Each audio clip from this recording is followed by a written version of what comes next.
نحمده ونصلي على رسوله الكريم اما بعد فاعوذ بالله من الشيطان الرجيم بسم الله الرحمن الرحيم انما المؤمنون اخوة فاصلحوا بين اخويكم واتقوا الله لعلكم ترحمون آمنت بالله صدق الله العظيم۔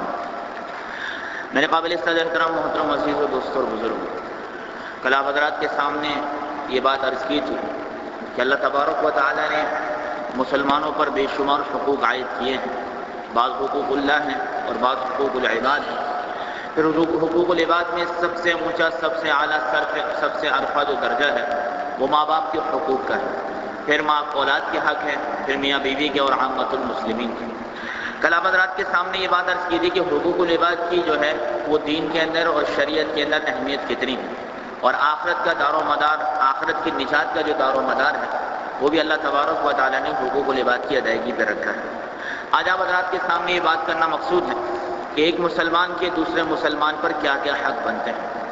نبی کریم صلی اللہ علیہ وآلہ وسلم نے ارشاد فرمایا کہ حق المسلم علی المسلم ست، ایک مسلمان کے دوسرے مسلمان پر 6 حق بنتے ہیں۔ اذا لقیتہ فسلم، نمبر 1، جب ملاقات کرے آپس میں تو پہلا سلام کرے، دوسرے سلام کا جواب دے۔ وَإِذَا دَعَاكَ فَأَجِبْهُ، اور جب مسلمان بھائی تمہیں اپنے گھر دعوت دے تو اس کی دعوت کو قبول کیا جائے۔ وَإِذَا مَاتَ فَاتَّبِعْهُ، اور جب مسلمان بھائی کا انتقال ہو جائے تو اس کے جنازے میں شرکت کی جائے۔ وَإِذَا مَرِضَ فَعُدْهُ، اور جب وہ بیمار ہو جائے تو اس کی عیادت کی جائے۔ وَإِذَا اسْتَنصَحَكَ فَانصَحْ لَهُ، جب وہ تم سے خیر خواہی چاہے، اپنی کسی کام میں مدد چاہے، اگر مظلوم ہے، ظالم کے خلاف مدد چاہے تو اس کی مدد کرنی چاہیے۔ وَإِذَا عَطَسَ فَحَمِدَ اللَّهَ فَشَمِّتْهُ، اور جب ایک مسلمان کو چھینک آئے اور وہ مسلمان کہے الحمدللہ تو تمہارا حق بنتا ہے تم جواب میں یرحمک اللہ کہو، پھر تمہارا حق یہ بنتا ہے کہ تم جواب میں اس کو کہو کہ یہدیکم اللہ ویصلح بالکم۔ میرے محترم عزیزو، ان 6 حقوق میں سب سے پہلا حق جو ہے وہ ہے سلام کا۔ اللہ تبارک و تعالیٰ کا فرمان ہے وَإِذَا حَيَّيْتُم بِتَحِيَّةٍ فَحَيُّوا بِأَحْسَنَ مِنْهَا أَوْ رُدُّوهَا، جب تمہیں کوئی مسلمان سلام کرے تو تم پر یہ واجب ہے کہ تم اس کے سلام کو اسی کی طرح لوٹا دو۔ مثلا آپ کو کسی نے کہا السلام علیکم تو آپ اس کو جواب میں وعلیکم السلام کہہ دیں، یا اس سے بہتر انداز میں لوٹا دیں، یعنی وعلیکم السلام ورحمۃ اللہ کے ذریعے سے اس کے سلام کا جواب دیں۔ حضور اکرم صلی اللہ علیہ وآلہ وسلم ایک مرتبہ تشریف فرما تھے، ایک شخص آیا، اس نے کہا السلام علیکم، آپ صلی اللہ علیہ وسلم نے فرمایا کہ تیرے لیے 10 نیکیاں ہیں۔ پھر دوسرا شخص آیا، اس نے کہا السلام علیکم ورحمۃ اللہ، آپ صلی اللہ علیہ وسلم نے فرمایا تیرے لیے 20 نیکیاں لکھی گئی۔ پھر تیسرا شخص آیا، فرمایا السلام علیکم ورحمۃ اللہ وبرکاتہ، آپ صلی اللہ علیہ وسلم نے فرمایا تیرے لیے 30 نیکیاں لکھی گئی۔ اور سیدنا عمر ابن خطاب فرماتے ہیں کہ اسی مجلس میں چوتھا شخص آیا، اس نے کہا السلام علیکم ورحمۃ اللہ وبرکاتہ ومغفرتہ، آپ صلی اللہ علیہ وسلم نے فرمایا تیرے لیے 40 نیکیاں لکھی گئیں۔ میرے محترم عزیزو دوستو بزرگ، حضرت عبداللہ ابن مسعود رضی اللہ تعالی عنہ سے روایت ہے کہ حضور صلی اللہ علیہ وسلم نے ارشاد فرمایا کہ السلام اللہ تعالیٰ کے صفاتی ناموں میں سے ایک نام ہے۔ السلام اللہ تعالیٰ کے صفاتی ناموں میں سے ایک نام ہے، لہذا تم اس نام کو اپنے درمیان خوب سے خوب پھیلانے والے بنو۔ اور حضور صلی اللہ علیہ وسلم نے تو یہاں تک ارشاد فرمایا کہ جو سلام سے پہلے کلام کرے، جو سلام سے پہلے کلام کرے اس کی بات کا جواب بھی مت دیا کرو۔ یہ سلام میرا محترم عزیزو دوستوں بزرگوں سے میں اور آپ نے کیا سمجھا؟ جب ہم میں سے کوئی اپنے دوستوں میں جاتا ہے، اپنے گھر میں جاتا ہے، اپنی اسکول اپنے مدرسے میں جاتا ہے، اپنے دفتر اپنی فیکٹری اپنے کام پر جاتا ہے، اور وہاں پر جا کر وہ بیٹھے ہوئے لوگوں کو کہتا ہے السلام علیکم ورحمۃ اللہ وبرکاتہ، تو میرے محترم عزیزو یہ اپنی زبان سے اس بات کا اقرار کرتا ہے کہ تم جتنے لوگ بھی یہاں بیٹھے ہو، یہ میری زبان اس بات کی گارنٹی دے رہی ہے کہ میری ذات سے تمہیں کوئی بھی نقصان پہنچنے والا نہیں ہے۔ ایک تو مسلمان سلام کے ذریعے سے سامنے والوں کو سلامتی کی گارنٹی دیتا ہے، دوسرے نمبر پر اپنے بھائی کو رحمت اور برکت کی دعا بھی کیا کرتا ہے۔ اس لیے میرے محترم عزیزوں ایسا نہ ہو صبح کو گڈ مارننگ، دوپہر کو گڈ ایوننگ، رات کو گڈ نائٹ، ہم اسی کے درمیان زندگی گزارتے ہوئے چلے جائیں۔ اس سے بہتر اللہ تبارک و تعالیٰ نے مجھے اور آپ کو جو یہ سلام کا عطیہ کیا ہے اسے عام فرمائیے۔ اس لیے میرے بھائی کہ ہمارا دین کوئی محتاج نہیں ہے کسی کا، جس طرح ہمارا دین معاشرت میں، معاملات میں، اخلاقیات میں، ایمانیات میں، عبادات میں کسی چیز میں کسی کا محتاج نہیں، اسی طرح ملاقات کرنے میں بھی ہمارا دین کسی کا محتاج نہیں ہے، بلکہ ہمارے دین نے تو ہمیں ملاقات کے بھی فرمائے کے طریقے سکھائے ہیں۔ اور کس طرح یہ طریقہ سکھایا گیا؟ فرمایا جب اللہ تبارک و تعالیٰ نے سیدنا آدم علیہ السلام کو پیدا فرمایا، اب تک آدم علیہ السلام نے کوئی بھی بات نہیں کی تھی، پیدا فرمایا، آدم علیہ السلام سے اللہ تعالیٰ نے فرمایا کہ آدم جاؤ فرشتوں سے ملاقات کرو اور تم فرشتوں کو سلام کرنا، اور دیکھو آدم وہ جو تمہیں جواب دیں اسے غور سے سننا، اس لیے کہ وہ تمہارا اور تمہاری اولاد کا سلام ہوگا، آپس میں ملاقات کا طریقہ ہوگا۔ چنانچہ سیدنا آدم علیہ السلام تشریف لے گئے اور فرشتوں سے کہا السلام علیکم، فرشتوں نے کہا وعلیکم السلام ورحمۃ اللہ۔ یہ عطیہ یہاں سے ملا ہے میرے بھائی، اور اس کے بعد یہ عطیہ پوری کی پوری اولاد آدم کے اندر جو ہے وہ تقسیم کیا جا چکا ہے۔ ابو اللیث سمرقندی رحمۃ اللہ علیہ ارشاد فرماتے ہیں کہ اللہ تبارک و تعالیٰ نے تمام کی تمام امتوں کی شریعتوں کو تبدیل کیا ہے، لیکن ملاقات کا جو طریقہ اللہ تعالیٰ نے رکھا ہے وہ ہر امت کو السلام علیکم کے ذریعے سے ہی عطا کیا ہے۔ بلکہ میرے محترم عزیزوں اور تو اور فرمایا کہ جب ہم جنت کے اندر انشاءاللہ تعالیٰ داخل ہوں گے سارے کے سارے، تو جنت میں داخلے کے ساتھ سب سے پہلی بات کیا سنائی جائے گی؟ ادخلوها بسلام آمنین، آپ امن اور سلامتی کے ساتھ جنت کے اندر داخل ہو جائیے۔ تو یہ سلام میرا محترم عزیزوں اتنی زیادہ اہمیت رکھنے والا ہے، اس لیے میرے بھائی اپنی اولاد کو بھی یہ عمل سکھائیے اور خود بھی اپنے اندر اس عمل کو عام کیجیے۔ کتنا آسان معاملہ ہے میرے بھائی، ہم روزانہ ہی دوستوں میں جاتے ہیں، روزانہ ہی گھروں کے اندر جاتے ہیں، روزانہ ہی فیکٹریوں میں کاموں پر جاتے ہیں، ہم نہ چاہتے ہوئے بھی 40 45 50 نیکیاں ویسے ہی حاصل کر سکتے ہیں۔ میرے محترم عزیزوں ہم دکاندار ہوں، شٹر آدھا گر جائے، کوئی آئے بھائی یہ چیز دے دو، ہم فوراً ہاتھ مار کے دے دیتے ہیں، یہ 30 35 بھی آتے ہوں گے، کوئی مسئلہ نہیں ہے۔ میرے محترم عزیزوں دوستوں اور بزرگوں، اسی طرح ان نیکیوں کو بھی ہاتھ سے جانے نہ دیجیے، اور سب سے بڑھ کر یہ کہ جب آپ کو کوئی لوٹ کر وعلیکم السلام ورحمۃ اللہ وبرکاتہ کہے گا، اب اگر وہ آدمی ایسا ہے کہ جس کی دعائیں اللہ تعالیٰ قبول کرتا ہے، تو سمجھ لیے کہ آپ کے لیے رحمت اور برکت، کاروبار کی برکت، زندگی کی برکت، اور فرمایا صحت کی برکت، یہ ساری کی ساری برکتیں اللہ تبارک و تعالیٰ آپ کو ویسے ہی عطا فرمانے والے بن جائیں۔ اب سلام سے متعلق چند آداب سن لیجیے۔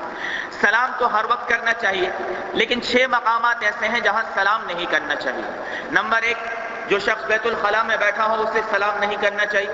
نمبر 2، جو شخص وضو کر رہا ہو اسے سلام نہیں کرنا، اس لیے آتے ہیں نا لوگ اکثر وضو السلام علیکم، کمرے تک آواز آتی ہے، بھائی کیا ہو گیا؟ آپ نماز پڑھنے آئے ہیں، بس بہت اچھی بات ہے، اب ضروری تھوڑی کہ آپ اتنی زور سے سلام کریں۔ تو حضرت گزارش یہ ہے کہ وضو کرنے والوں کو ویسے بھی سلام نہیں کرنا چاہیے، اور اتنی زور سے سلام کرنا تو یہ ہوتا ہے کہ زیادہ پریشانی کا باعث بن جاتا ہے۔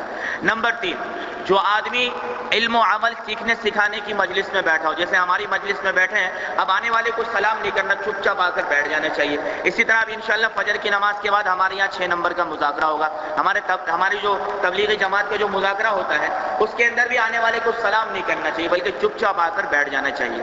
اور نمبر 4 فرمایا جو شخص قرآن کی تلاوت کرتا ہو، نمبر 5 جو شخص قرآن کی تلاوت کرتا ہو اس شخص کو بھی سلام نہیں کرنا چاہیے۔ اور اسی طرح نمبر 5 اذان کے وقت سلام کسی کو نہیں کرنا چاہیے، بلکہ خود اذان کا جواب دینا چاہیے۔ اسی طرح جب نماز کھڑے ہونے کے وقت تکبیر ہو رہی ہو اس وقت بھی کسی کو سلام نہیں کرنا چاہیے۔ تو یہ 6 مواقع ہیں جن مواقع پر سلام نہیں کرنا چاہیے۔ اس کے علاوہ ہمیں سلام بسا اوقات موصول ہوتا ہے، السلام علیکم جی مولوی صاحب، جی فلاں صاحب جو ہے وہ آپ کو سلام دے رہے تھے، اب وہ تو یہاں موجود نہیں ہے، وہ سعودی میں ہے یا ہمارے شہر سے باہر ہے یا ہم سے دور ہے، اس کا سلام موصول ہوا، اس کے سلام کا طریقہ کیا ہے؟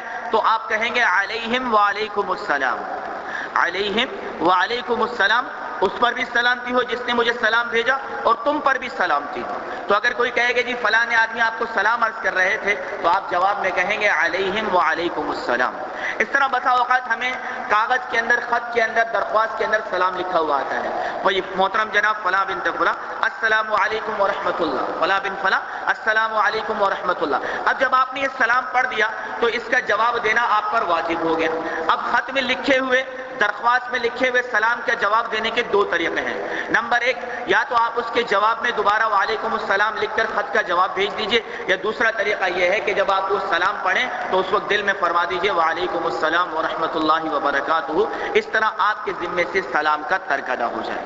تو سب سے پہلا حق ایک مسلمان کا دوسرے مسلمان پر اذا لقیتہ فسلم، کہ ملاقات کرے گا تو سلام کرے گا۔ ایک اور بات سمجھ لیجیے میرے محترم عزیزوں، اب ہمارے یہاں سلام کا رواج جب چلنے لگا تو شیطان بڑا ملعون آدمی ہے، اس نے سلام کرنے سے منع نہیں کیا۔ جس طرح داڑھی کا رواج عام ہوا تو داڑھی رکھنے سے منع نہیں کیا، فرینچ بنا دی، پٹی بنا دی، داڑھی کا مذاق اڑایا۔ اسی طرح سلام کا بھی مذاق اڑایا جاتا ہے۔ مثلا عیسائیوں کا جو سلام ہے وہ عیسائیوں کا سلام یہ ہوتا ہے کہ وہ اپنے منہ پہ ہاتھ رکھ کے سلام کرتے ہیں، اپنے منہ پہ ہاتھ، جب کوئی سامنے آئے گا اپنے منہ پہ ہاتھ رکھیں گے، یہ ان کا سلام ہوگا۔ یہودیوں کا سلام ہوتا ہے اپنی انگلی کو پیشانی پر رکھتے ہیں، یوں اس طرح سلام کیا کرتے ہیں، یہ یہودیوں کا سلام ہوتا ہے۔ اور اسی طرح جو مجوسی ہیں، آگ پرست ہیں، شرک کرنے والے ہیں، وہ جھک کر سلام کرتے ہیں۔ اس طرح ہوتا ہے نا بھائی، کوئی آ جائے، کوئی بڑا آ جائے تو ہم اکثر ایسے جھک جاتے ہیں، اس طرح نہیں کرنا چاہیے۔ اور عربوں کا جو سلام ہے وہ حیک اللہ ہے، اور مسلمانوں کا جو سلام ہے وہ السلام علیکم ورحمۃ اللہ وبرکاتہ ہے، اور یہ سب سے احسن، سب سے بہترین، سب سے اچھا سلام کا طریقہ ہے۔ تو بھائی اپنی جو ہے فرمایا کہ اپنے منہ پر ہاتھ رکھ کے جو فرمایا سلام کا اشارہ کرتے ہیں، عیسائی کرتے ہیں، اس طرح جو سلام کیا جاتا ہے، اس طرح جو سلام کیا جاتا ہے، اس طرح جو سلام کیا جاتا ہے، یہ میرے محترم عزیز و دوستوں اور بزرگوں یہودیوں کا طریقہ ہے۔ اپنے کو جھک کر سلام کرنا اس طرح مجوسیوں کا طریقہ ہے۔ حیاک اللہ کہنا عربوں کا طریقہ ہے، دعا ہے، لیکن السلام علیکم ورحمۃ اللہ وبرکاتہ کہنا یہ مسلمانوں کا طریقہ ہے، سب سے احسن، سب سے بہتر یہی طریقہ ہے۔ دوسرا حق ایک مسلمان کا دوسرے مسلمان پر کیا ہے؟ وَإِذَا عَطَسَ فَحَمِدَ اللَّهَ فَشَمِّتْهُ، کہ جب کسی مسلمان کو چھینک آئے تو وہ کیا کہے گا بھائی؟ الحمدللہ۔ سننے والا کیا کہے گا؟ یرحمک اللہ۔ اور پھر جو تیسرا جس کو چھینک آئی ہے وہ جواب میں کیا کہے گا؟ یہدیکم اللہ ویصلح بالکم۔ ایک اور دعا بھی ملتی ہے، فرمایا پھر جس نے جواب دیا ہے وہ دوبارہ کہے گا یغفر اللہ لنا ولکم، اللہ تعالی ہم کو اور تم کو سب کو معاف کرنے والا بن جائے۔ جو تیسرا حق ایک مسلمان کا دوسرے مسلمان پر، وَإِذَا دَعَاكَ فَأَجِبْهُ، جب مسلمان دعوت دے تو دعوت کو قبول کرنا چاہیے۔ یہ مسلمان کا دوسرے مسلمان پر حق ہے، لیکن دو باتوں کا خیال رکھا جائے۔ ایک تو وہ دعوت ایسے آدمی کی نہ ہو، ایک تو وہ دعوت ایسے آدمی کی نہ ہو جو اپنی دعوت میں خرافات اور گناہوں کے آلات کو اختیار کرے۔ مطلب آج کو آپ کو پتا ہو کہ آپ جہاں ولیمے میں جا رہے ہیں، جہاں شادی میں جا رہے ہیں، وہاں مووی اتاری جائے گی، وہاں فوٹو کھینچے جائیں گے، ایسی دعوت کو قبول کرنا واجب نہیں ہے، بلکہ ایسی دعوت کو رد کرنا ضروری ہے، تاکہ اس سے کہہ دیا جائے کہ آپ کے یہاں بھائی حرام کام ہوتا ہے، آپ کے یہاں گناہ کے کام ہوتے ہیں، بے پردگی ہوتی ہے، مرد اور عورتوں کا مخلوط اجتماع ہوتا ہے، لہذا ہماری شریعت اجازت نہیں دیتے، ہم آپ کی دعوت کو قبول نہیں کر سکتے۔ اسی طرح جو لیٹ نائٹ دعوتیں ہوتی ہیں 11 بجے کے بعد، 10 بجے کے بعد، 12 بجے کے بعد، ایسی دعوتوں سے بھی اگر ہم چاہیں تو معذرت کر سکتے ہیں۔ ایسی دعوتوں سے معذرت کرنے میں انسان جو ہے وہ عند اللہ جو ہے وہ شرمندہ نہیں ہوگا، اور نہ ہی یہ حقوق کی ادائیگی کی جو ہے وہ رکاوٹ بن جاتا ہے۔ چوتھا حق ایک مسلمان کا دوسرے مسلمان پر، فرمایا وَإِذَا مَرِضَ فَعُودُهُ وَإِذَا اسْتَنصَحَكَ فَانصَحْ لَهُ، کہ جب کوئی مسلمان تم سے خیر خواہی چاہے تو اس کی خیر خواہی کرنی ہے۔ اب فرمایا میرے محترم عزیزوں، آپ صلی اللہ علیہ وآلہ وسلم نے کہ تم اپنے ہاتھ اپنا صدقہ دیا کرو۔ صحابی نے کہا یا رسول اللہ اگر ہمارے پاس مال نہ ہو، حدیث بڑی قیمتی ہے، ذرا سننے کی ہے، بالخصوص نوجوانوں کے لیے۔ آپ صلی اللہ علیہ وسلم نے کہا کہ تم پر صدقہ ہے۔ ایک صاحب نے کہا یا رسول اللہ اگر ہمارے پاس مال نہ ہو تو؟ آپ صلی اللہ علیہ وسلم نے فرمایا اپنے ہاتھوں سے کما کر اپنے اوپر لگاؤ، یہ بھی ایک صدقہ ہے۔ دوسرے صحابی نے کہا یا رسول اللہ اگر یہ بھی نہ کر سکیں تو آپ صلی اللہ علیہ وسلم نے ارشاد فرمایا کہ کسی مسلمان کی خیر خواہی کا جذبہ لو، کسی مسلمان کے کام آ جاؤ، یہ بھی صدقہ ہے۔ تیسرے نے کہا یا رسول اللہ اگر یہ بھی نہ کر سکیں تو اللہ کے رسول نے ارشاد فرمایا کہ پھر تمہاری شرارت سے، تمہاری ذات سے کسی کو تکلیف نہ پہنچاؤ، سیدھے سیدھے اپنے آؤ، سیدھے سیدھے جاؤ، یہ بھی ایک بہت بڑا صدقہ ہے۔ اس لیے میرے محترم عزیز و دوستوں اور بزرگوں، صرف معاملہ یہ نہیں شریعت یہ کہتی ہے کہ بھئی تم دوسرے کے کام آ جاؤ، بلکہ یہ بھی فرمایا کہ دوسرے کو اپنی کی ذات سے تکلیف نہ پہنچانا۔ یعنی کہ ایک آدمی کا آج سارا دن اس حال میں گزرا کہ میں نے کسی کو تکلیف نہیں دی، گالی نہیں دی، ستایا نہیں، چھیڑا نہیں، تنگ نہیں کیا کسی کو بھی، آج کے دن اس نے بہت سارے صدقات کر دیے۔ اسی طرح میرے محترم عزیزوں، ہمارے یہاں بڑا عجیب معاملہ ہے، رمضان المبارک کے اندر بیچارے، بالخصوص میں تو اس طرف کی بات کرتا ہوں جو گٹکا کھانے والے ہیں، انہیں ذرا روزہ لگتا ہے۔ اب کوئی بیچارہ عصر کی نماز کے وقت اٹھ کے آیا، ذرا نیند کا غلبہ ہے، چہرے پر اثرات ہیں، تو ویسے ہی چلتے ہوئے پوچھ لیا بھائی روزہ ہے کیا؟ اس کو پتا بھی ہے کہ اس کا روزہ ہے، لیکن اس کو چھیڑنے کے اعتبار سے کہا جاتا ہے یہ گناہ ہے۔ میرے محترم عزیزوں گناہ ہے۔ چیز ہے کہ ہم اور زیادہ لوگوں کو تنگ کرنے والے بنے، لوگوں کو پریشان کرنے والے بنے، یہ کسی طرح بھی درست نہیں ہے۔ آپ صلی اللہ علیہ وسلم سے ایک صحابی نے سوال کیا کہ یا رسول اللہ اللہ تعالیٰ کے نزدیک سب سے بہترین آدمی کون ہے؟ اللہ اکبر۔ اللہ کے رسول نے جواب دیا خیر الناس من ينفع الناس، لوگوں میں سب سے بہترین آدمی وہ ہے جو لوگوں کو سب سے زیادہ فائدہ پہنچانے والا ہو۔ اب ہم کتنا فائدہ پہنچا سکتے ہیں اپنی ذات سے میرے محترم عزیزوں، یہ میں اور آپ خود جانتے ہیں۔ ایک سلام ہی کر دیجیے تو نہ جانے کتنے فائدے پہنچ جائیں گے، سلامتی اور امن کی ضمانت ہو جائے گی، رحمت اور برکت کی دعا ہو جائے گی۔ پانچویں نمبر پہ ارشاد فرمایا اذا مرض فعودہ، جب بیمار ہو ایک مسلمان تو اس مسلمان کی جو ہے وہ فرمایا کہ بیمار کرسی کرنا، اس کی عیادت کرنا۔ اب یہ ایک ایسا فرمایا کہ طریقہ ہے جو ہمارے حقوق میں سے بھی آتا ہے، اور ہم میں سے کم و بیش بیش ہر آدمی ایسا ہے جو بیمار کی عیادت کے لیے کبھی نہ کبھی ضرور جاتا ہے، لیکن میرے بھائی معاملہ یہ ہے کہ یہاں شیطان تھوڑی سی نیت کو تبدیل کر کے ہمارے ثواب کو ختم کر دیتا ہے۔ ہمارے یہاں معاملہ کیا ہے بھائی کہ فلاں آدمی بیمار ہے، چھوڑو جی اس کی کون عیادت کے لیے جائے گا، حالانکہ جا سکتے ہیں، یہ کبھی ہم بیمار ہوئے تو ہمیں پوچھنے کے لیے آئے؟ تو یعنی کہ ہم جو بیماری کی عیادت کے لیے جاتے ہیں وہ بدلہ اتارنے کے لیے جاتے ہیں کہ جی ہم بیمار تھے تو یہ آئے تھے، لہذا یہ بیمار ہیں تو ہمیں بھی جانا چاہیے۔ اس طرح میرے محترم عزیزو جانے والے کو کوئی ثواب نہیں ملتا، بلکہ یہ بدلہ اتارنا ہوتا ہے، اور صرف اتنی سی نیت خراب ہونے کی وجہ سے سارے کے سارے ثواب کو ضائع کر دیا جاتا ہے۔ تو ثواب کیا ملتا ہے؟ فرمایا کہ جب کوئی آدمی کسی بیمار کی عیادت کے لیے جاتا ہے، وہ جب تک اس بیمار کے پاس بیٹھا رہے گا یا ہسپتال میں بیٹھا رہے گا، جتنا وقت اس کا بیمار کے پاس گزرے گا اتنا ہی وقت ایسا ہے جیسا وہ جنت کے باغ میں بیٹھ کر آیا ہے۔ اور فرمایا حضور صلی اللہ علیہ وسلم کہ جب تم میں سے کوئی بیمار کی عیادت کے لیے صبح جاتا ہے تو شام تک 70,000 فرشتے اس کی مغفرت کے لیے دعا کرتے ہیں، اور جب شام کو جاتا ہے تو صبح تک 70,000 فرشتے اس کی مغفرت کے لیے دعا کرتے ہیں۔ اور بات فرمایا علماء کرام نے کہ اگر کسی سے ناراضگی ہو نا اور وہ بیمار ہو جائے تو اس کی عیادت کے لیے جانے میں دوہرا اجر ملتا ہے۔ ایک تو مریض کی عیادت کا اجر ملتا ہے، اور دوسرا ایسے مریض کی عیادت کا اجر ملتا ہے جس سے ہماری ناراضگی ہے اور ہم اپنے دل پہ پتھر رکھ کے اپنے نفس کے خلاف چل کے اس کی عیادت کرنے کے لیے گئے ہیں۔ اللہ تبارک و تعالیٰ اس پر زیادہ عطا فرما دے، اور کچھ نہیں تو میرے محترم عزیزو موبائل فون ٹیلی فون کے ذریعے سے ہی اس کی خیریت دریافت فرما لیجئے، اللہ تعالیٰ اس پر بھی اجر عطا فرمانے والے ہیں۔ ایک اور بات جو عرض کرنا مقصود ہے وہ یہ ہے، آپ صلی اللہ علیہ وسلم نے ارشاد فرمایا کہ جب تم میں سے کوئی کسی کے عیادت کے لیے جائے تو فلیخفف، بہت کم وقت کے لیے جایا کرے۔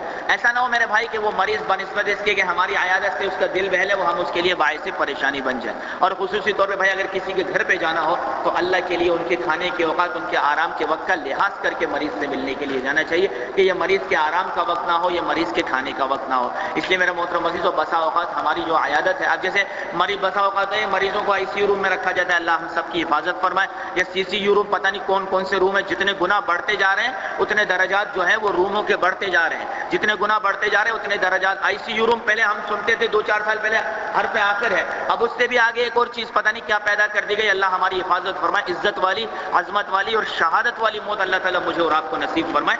میرے محترم عزیزوں فرمایا کہ جب اس روم میں ہو منع کر دیا جائے تو بھئی یا تو شیشے سے جھانک کر واپس آ جانا چاہیے یا ان کے گھر والوں کو جو ہے تھوڑا بہت دلاسا دے کر واپس آ جانا چاہیے۔ چھٹا حق ایک مسلمان کا دوسرے مان پر، وَإِذَا مَاتَ فَاتَّبِعُوهُ، جب مسلمان مر جائے تو اس کے جنازے کے ساتھ چلنا۔ یہ صرف مسلمان مردوں کے لیے ہے، عورتوں کے لیے جنازے کے ساتھ جانا جائز نہیں۔ نہ جنازے کے ساتھ چلنا عورتوں کے لیے جائز ہے، نہ قبرستان جانا عورتوں کے لیے جائز ہے، خواہ محرم کے دن ہو یا شب برات ہو، شب معراج ہو یا کوئی اور دن ہو۔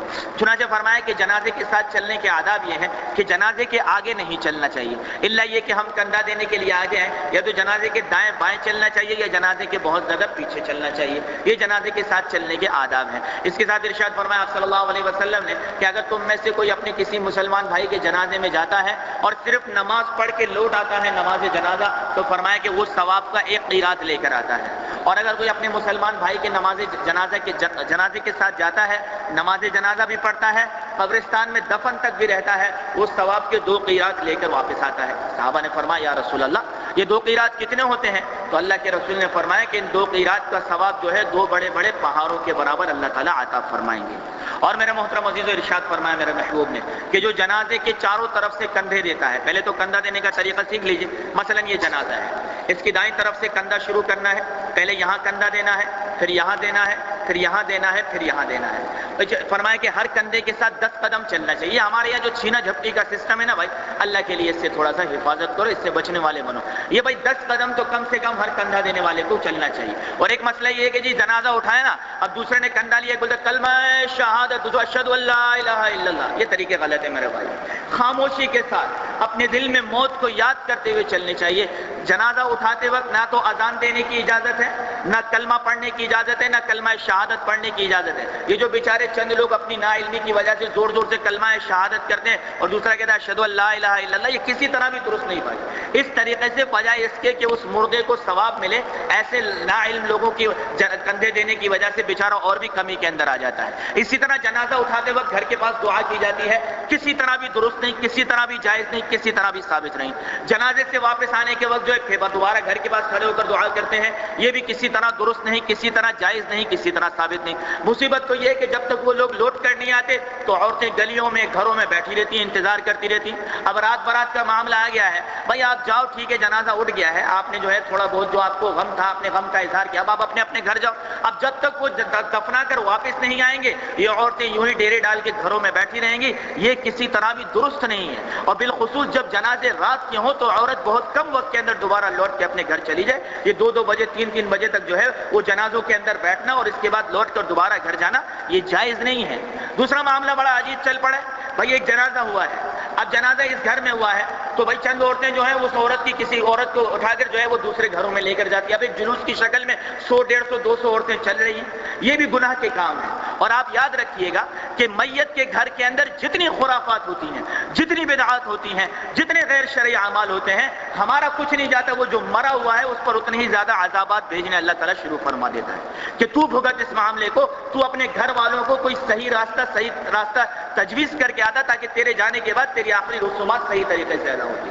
اس لیے بھائی یاد رکھیے، ایک جنازہ اٹھاتے وقت دعا نہیں کروانی ہے، ذرا ہمت تو کیجئے، کوئی ایک تو مجاہد کھڑا ہو کہ بھائی مہربانی میری ماں ہے میرا باپ ہے آپ یہاں دعا نہیں کروائیے۔ ایک جگہ دعا ثابت ہے، جب آپ نے مردے کو دفن کر دیا، اب آپ مردے کے دفن کے وقت قبر پہ کھڑے ہوئیے، اس کے سرہانے سورہ بقرہ کا پہلا رکوع پڑھیے اور اس کے پاؤں کے پاس آخری 2 آیات پڑھیے، اس کے بعد دعا کیجیے، یہ دعا ثابت ہے، اس کے علاوہ کہیں بھی کوئی دعا ثابت نہیں ہے، اور اسی دعا کا مردے کو ثواب ملتا ہے، اس کے علاوہ کہیں بھی کسی بھی دعا کا مردے کو ثواب نہیں ملتا ہے۔ اسی طرح میرا محترم عزیز، چونکہ یہ باتیں قابل ذکر ہیں، شاید دوبارہ موقع نہ ملے، اس لیے میں نے یہ باتیں بالکل آپ حضرات کے سامنے صاف اور واضح طور پہ عرض کر دی ہیں۔ اس طرح ایک معاملہ ہمارے یہاں ایک اور بڑا عجیب ہوا یہ ہے کہ جی جب ہمارے یہاں میت ہو جاتی ہے تو دیکھا ہے جی لوگ شرکت تو ماشاءاللہ بہت اچھے پیمانے پر کرتے ہیں لیکن نماز جنازہ نہیں پڑھتے۔ اکثر لوگوں سے پوچھو بھائی نماز جنازہ پڑھ لو، کہتے ہیں ہمیں دعا نہیں آتی۔ تو میرے بھائی سمجھ لو، میرے بزرگوں، میرے جوانوں سمجھ لو کہ نماز جنازہ کی جو دعا ہے اس کے بغیر بھی نماز جنازہ آپ ادا کر سکتے ہیں۔ اگر آپ کو نماز جنازہ کی دعا نہیں آتی تو بھی آپ نماز جنازہ ادا کر سکتے ہیں۔ نماز جنازہ کے لیے 2 فرض ہیں، ایک تو کھڑے ہو کر پڑھنا اور دوسرے 4 تکبیریں کہنا۔ امام کے صاحب آج دل میں آہستہ سے اللہ اکبر کہہ دیا کریں۔ اگر آپ کو دیکھیں بھائی ثنا تو سب کو آتی ہوگی، درود شریف سب کو آتی ہے، پہلی تکبیر کے بعد ثنا پڑھتے ہیں، دوسری تکبیر کے بعد درود شریف پڑھتے ہیں، تیسری تکبیر کے بعد دعا پڑھتے ہیں۔ اگر یہ دعا نہیں آتی ہے ہمیں تو کوئی وجہ نہیں، آپ خاموشی کے ساتھ کھڑے رہیے، دل ہی دل میں اس مردے کی مغفرت کے لیے دعا کیجیے، آپ کو نماز جنازہ پڑھنے کا ثواب مل جائے گا۔ یہ دعا نہ آنے کی وجہ سے میرے بھائی جنازے میں شرکت نہ کرنا اور اس بیچارے مردے کو بھی دعاؤں سے محروم کرنا یہ کسی طرح بھی درست نہیں ہے۔ اسی طرح نماز جنازہ کے بعد دعا مانگنا بھی کسی طرح درست نہیں، بالکل بدعت ہے، کہیں سے بھی یہ ثابت نہیں ہے۔ جنازے کی نماز ختم ہوئی، آپ اٹھا کر جنازہ سیدھا قبرستان لے جائیے، جہاں دعا مانگنی ہے ہم نے بتا دیا، ورنہ میرے بھائی مجھے بھی تو مرنا ہے، میرا آپ سے کیا جھگڑا ہے؟ اگر میں جو منع کر رہا ہوں تو جائے نا، میری جنازے پر بھی یہ دعائیں نہیں مانگی جائیں گی، دعاؤں کا تو میں بھی محتاج ہوں۔ اگر ہوتا تو آپ کو بتا دیتے، نہیں ہے میرے بھائی نہیں ہے، اس لیے ہم آپ کو منع کر رہے ہیں۔ تو ان تمام کی تمام بدعات سے بچیے، اور اس بچنے کی وجہ سے اللہ تعالیٰ آپ کے مردے پر بھی رحمتوں اور برکتوں کا نزول کرے گا۔ اور اللہ کے لیے آخری درخواست کرتا ہوں کہ جن گھروں میں میتیں ہوتی ہیں نا بھائی، ان گھروں میں یہ عورتیں ڈیرے ڈالنا چھوڑ دیں، نہ کھانے کا وقت دیکھتی ہیں، نہ آرام کا وقت دیکھتی ہیں، نہ آنے کا وقت، نہ جانے کا وقت۔ جب دل کیا جی اپنے کاموں سے فارغ ہو گئی، منہ اٹھا کے سیدھا ان کے گھر میں بیٹھ گئے، 2 گھنٹے 3 گھنٹے ساری دنیا کی غیبتیں اس گھرانے میں کی جاتی ہیں، اور جی بات کرو تو کہتے ہیں ہم بیٹھنے جا رہی ہیں، ہم جی مردوں کے گھروں کے اوپر جا رہی ہیں، یہ کسی طرح بھی درست نہیں ہے۔ اور مہربانی فرما کر عید کے موقع پر تو کسی کے گھر مت جائیے گا۔ 3 دن گزر چکے ہیں، 3 دن سے زیادہ سوگ کی اجازت بھی نہیں ہے۔ اب وہ بیچارے اپنے غم کو بھلانے کی کوشش کر رہے ہیں، آپ عید کے موقع پر ان کے گھر پہنچ جاتی ہیں، دوسرے مواقع پر ان کے گھر آپ جائیے، لیکن کوئی وقت ہو، کوئی طریقہ ہو، کوئی سلیقہ ہو۔ یہ کیا کہ کسی وقت بھی منہ اٹھا کے کسی کے گھر چلے جانا۔ بیچارے مرد صبح کام پر جاتے ہیں، شام کو تھکے آ رہے ہیں، اب دیکھا جی گھر میں 40 دن تک تو نہانا مشکل ہو جاتا ہے، کوئی بیچارہ حمام جا رہا، کوئی دوسرے کے گھر جا رہا، کیا وجہ ہے؟ گھر میں عورتیں بیٹھی، تو بھائی ضرورت ہی کیا ہے؟ آپ جب مریض کی فرمایا تعزیت کے لیے آئے ہیں تو اس وقت آپ کو ثواب مل چکا ہے، اب اس کے جنازے کے جانے کے بعد آپ جتنی دن بھی آئیں گے آپ کو اس کا ثواب نہیں ملے گا روزانہ آنے کا۔ 3 دن تک شریعت کے اندر جو ہے وہ ہمیں سوگ منانے کا اجازت دی گئی ہے، 3 دن کے بعد سوگ نہیں۔ آپ 3 دن تک آئیے، 3 دن کے بعد ان کو دلاسا دیجیے، ان کو دعائیں دیجیے اور اس کے بعد آنا بند کر دیجیے۔ میری آواز نہیں ہے بھائی، میری آواز نہیں ہے، یہ ہر اس گھرانے کی آواز ہے جس گھرانے کے اندر یہ بجلی گرتی ہے، ان کے گھرانے کے مردوں کی یہ آواز ہے، ان کی عورتوں کی یہ آواز ہے۔ اللہ کے لیے ان عورتوں کو کوئی سمجھائے۔ اگر ہم منع کریں گے تو کہیں گے جی ہم تو بیٹھنے آئے تھے، آپ اس قابل بھی نہیں۔ عورت تو پھر عورت ہے نا، اللہ ہی رحم فرمائے بھائی، عورت تو عورت ہے، پھر لحاظ نہیں، خیال نہیں، طریقہ نہیں، ہر جگہ بیٹھ کے شروع ہو جائیں گے کہ ہم تو عزت دینے گئے تھے، انہوں نے ہمیں ویسے ہی نکال دیا۔ یہ میں جتنی ماؤں بہنوں تک یہ آواز پہنچ رہی ہے، آپ اس کو اور آگے پہنچائیے کہ مہربانی فرما کر یہ جو عید کے دن آ رہے ہیں، اگر کسی کے گھروں میں تازہ میتیں ہوئی ہیں، آپ مہربانی فرما کر کوئی ایسا وقت تعین کر کے سلام دعا کر لیجیے گا یا ٹیلی فون پر رابطہ کر لیجیے گا۔ ان کے گھروں میں عید کے دن صبح نہیں پہنچ جائیے گا کہ آپ کے تو فرمایا کہ بھائی بیٹے جو ہیں شوہر بیچارے عید کے کپڑوں کے لیے نکلے، وہ بیچارے کپڑوں سے ہی محروم ہو جائیں۔ اس لیے بھائی ناراض نہیں ہوں میرے بھائی، حقیقتیں نہیں بتائیں گے نا بھائی، اس ممبر پہ بیٹھ گئے تو حق ادا نہیں ہوگا۔ ایک تو یہ ہے کہ ایسی باتیں کروں آپ خوش ہو جاؤ، ہاں بھائی ہم جو کر رہے ہیں مولوی صاحب بالکل وہی چل رہے ہیں، نہیں میرے بھائی یہ کام مجھ سے نہیں ہو سکتا۔ ایک وہ ہے جو دین کا صحیح طریقہ ہے وہ آپ تک پہنچا دیا جائے، یہ میرے محترم عزیزو بہت آسان ہے، کیونکہ ہم نے اپنے اساتذہ کرام سے ایک ہی بات سیکھی ہے میرے بھائی کہ ساری کی ساری دنیا کے انسانوں کو راضی کرنے کے لیے کوئی بات کرنا بہت مشکل ہے، ایک اللہ کو راضی کرنے کے لیے بات کرنا آسان ہے۔ اس لیے اپنی زندگی کا مقصد یہی بنائیے کہ بات وہی کریں گے جس سے میرا رب راضی ہو۔